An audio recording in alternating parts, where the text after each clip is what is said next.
एक दिन मेरी हीरा मंडी की साजदा नामी लड़की से मुलाकात हुई। बात करते करते मैंने पूछा, धंधा कैसा चल रहा है?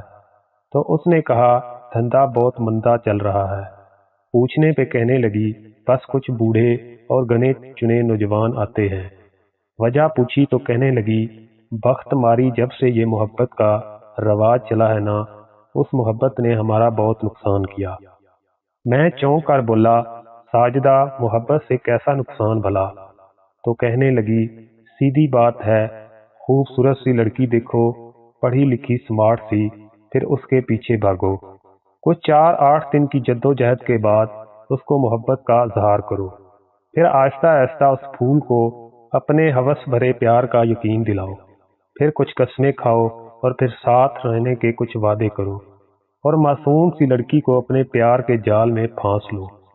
जरूरत पड़ने पे छोटा सा ब्लेड का कट लगा लो। थोड़ा सा खून दिखा दो उसे, मजीद लड़की को मोहब्बत का यकीन दिलाने के लिए। और जब लड़की को यकीन आ जाए, फिर उसको तन्हाई में मिलना शुरू हो जाता है। जब कभी लड़की कह दे सब ठीक नहीं, तो आराम से कह दो, जान, शादी के बाद भी तो ये सब करना है, तो क्या परेशानी। और खूब मजे उड़ाए जाते हैं मोहब्बत के नाम पर। नोच लिया जाता है एक फूल को चंद कस्मों और कुछ वादों पे, और दिल भर जाए तो कोई मजबूरी बताकर जान छुड़ा लेते हैं। अब तुम ही बताओ भला, फिर क्यों कोई आने लगा हीरा मंडी हमारे पास?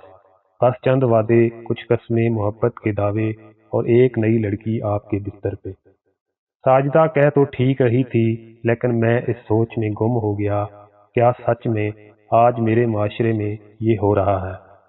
अगर ऐसा हो रहा है तो मेरे वतन की बेटियां इतनी नादान कैसे? कौन कसूरवार, मासूम सा फूल या दरिंदा सिफ्त मर्द?